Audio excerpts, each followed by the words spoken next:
जय जगन्नाथ जय श्रीराम बंधुगण आपण मानक मोर ए चैनल को स्वागत। बंधुगण पवित्र रज संक्रांति बा मिथुन संक्रांति रे बनवाक जाऊँगी पवित्र महासंयोग।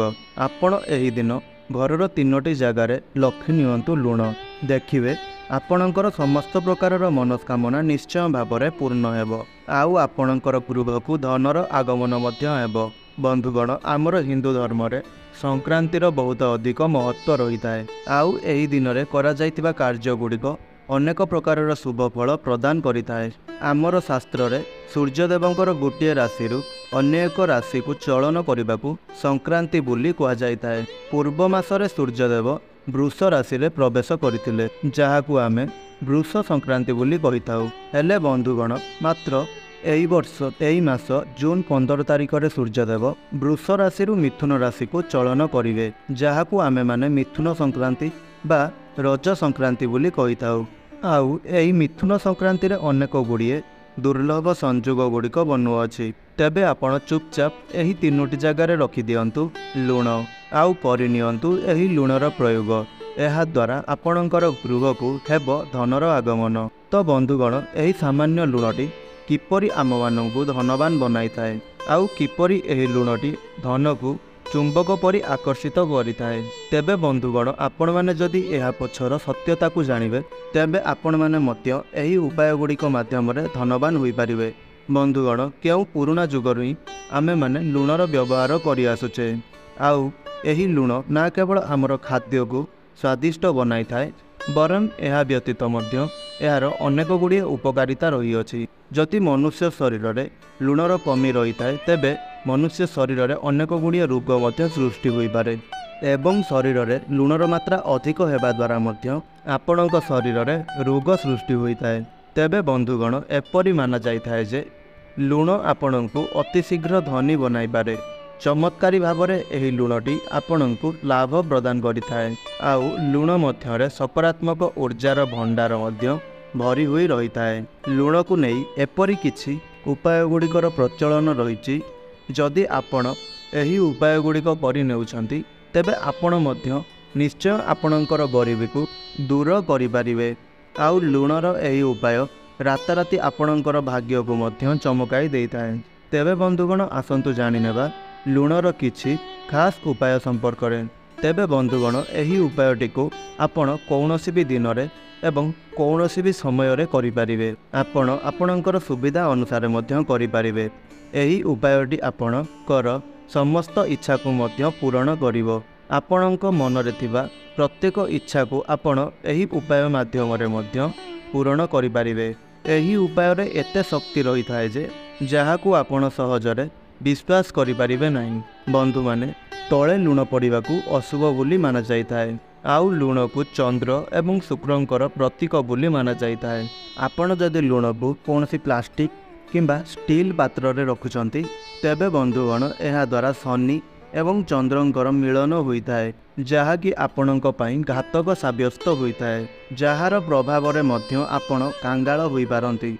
एहा आपणक गृह रे रोग एवं शोकर कारण मध्य बनी थाए। तेणु आपण कदापि भी लुण को प्लास्टिक किंबा स्टील पात्र रे रखंतु नहीं। लुण को आपण सर्वदा काचर पात्र रे रखिबा उचित आउ एपरि करिबाकू बा प्लास्टिक किंबा स्टील पात्र रे न रखिबाकू अत्यंत शुभ बोली माना जाइथाए। जेतेबेले कौनसी व्यक्ति लुण को लुहार पात्र किंबा प्लास्टिक रो पात्र रे रखिथाए सेतेबेले सही व्यक्ति को दारिद्रतार सामना करने को पड़ी थाए आउ सही व्यक्ति ऊपर चंद्र एवं शनि क्रोधित हो जाती।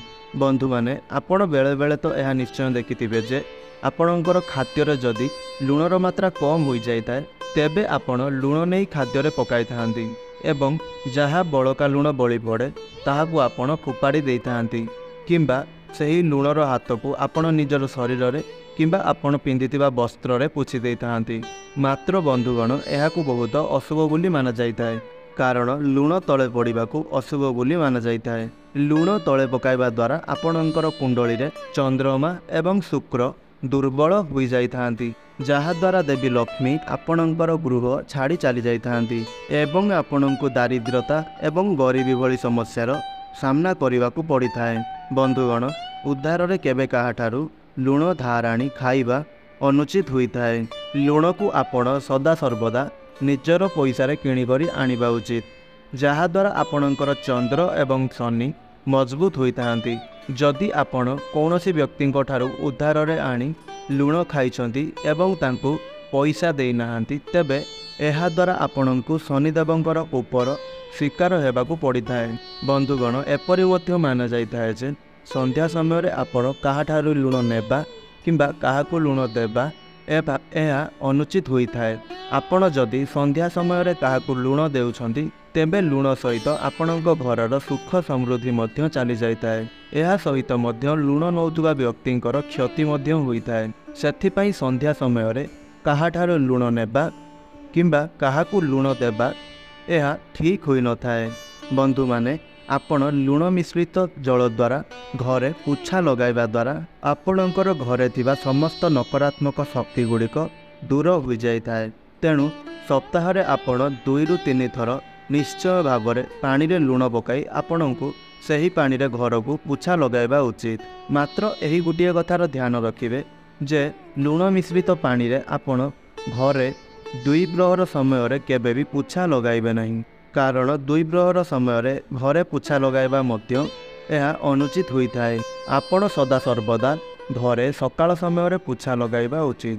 ଦ୍ୱିପ୍ରହର ସମୟରେ ଘରେ ପୋଛା ଲଗାଇବା ଦ୍ୱାରା ସେହି ଗୃହରେ ମାତା ଲକ୍ଷ୍ମୀଙ୍କର ନୁହଁ ବରଂ ମାତା ଅଲକ୍ଷ୍ମୀଙ୍କର ବାସ ହୋଇଥାଏ। ମା ଲକ୍ଷ୍ମୀ ସେହି ଗୃହରେ ବାସ କରିଥାନ୍ତି ଯେଉଁ ଗୃହରେ ସକାଳ ସମୟରେ ପରିଷ୍କାର ପରିଚ୍ଛନ୍ନ କରାଯାଇଥାଏ। ଆହୁରି ଏକ ମାନ୍ୟତା ମଧ୍ୟ ରହିଛି ଯେ ସକାଳ ହେବା ପୂର୍ବରୁ ଅର୍ଥାତ୍ ସୂର୍ଯ୍ୟ ଉଦୟ ହେବା ପୂର୍ବରୁ ଆପଣ ନିଜର ଘରର ମୁଖ୍ୟ କବାଟଟିକୁ ଖୋଲିଦେବା ଉଚିତ, ନଚେତ୍ ଆପଣଙ୍କର ଗୃହକୁ ମାତା ଲକ୍ଷ୍ମୀଙ୍କର ପ୍ରବେଶରେ ବାଧକ ଆସିଥାଏ। ମାତା ଲକ୍ଷ୍ମୀ ସେହି ଗୃହରେ ପ୍ରବେଶ କରିଥାନ୍ତି ଯେଉଁ ଗୃହର କବାଟ ସୂର୍ଯ୍ୟ ଉଦୟ ପୂର୍ବରୁ ଖୋଲା ଯାଇଥାଏ।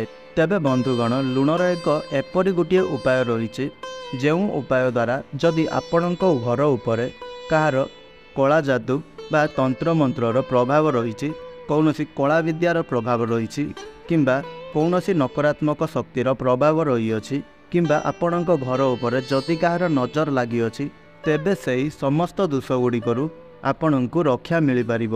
ତେବେ ଏଥିପାଇଁ ଆପଣ ଅଳ୍ପ କିଛି ଲୁଣ, ଅଳ୍ପ କିଛି ଲାଲ ଲଙ୍କା, ଅଳ୍ପ କିଛି ଅଟା, ଛୋଟ ଖଣ୍ଡଟିଏ କୋଇଲା ଏବଂ ଅଳ୍ପ କିଛି ହଳଦୀ ନେଇ ଏହିସବୁ ଜିନିଷକୁ ଏକାଠି କରି ଗୋଟିଏ କାଗଜରେ ପୁଡ଼ିଆ ବନାଇ ଦିଅନ୍ତୁ।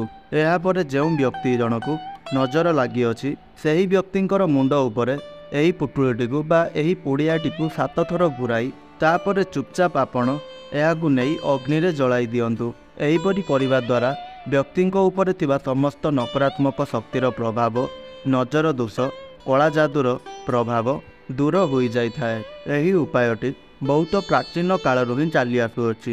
ବନ୍ଧୁଗଣ, ଆଉ ଗୋଟିଏ ଉପାୟ ହେଉଛି ଆପଣ ଶୋଇବା ସମୟରେ ଆପଣଙ୍କର ତକିଆ ତଳେ ଅଳ୍ପ କିଛି ଲୁଣ ରଖି ଶୋଇବା ଦ୍ୱାରା ଆପଣଙ୍କ ମଧ୍ୟରେ ଯେତେ ସବୁ ନକାରାତ୍ମକ ଶକ୍ତି ଗୁଡ଼ିକ ଥାଏ ଆଉ ନକାରାତ୍ମକ ଚିନ୍ତାଧାରା ରହିଥାଏ, ତାହା ସବୁ ଧୀରେ ଧୀରେ ଆପଣଙ୍କ ଠାରୁ କମି ଯାଇଥାଏ।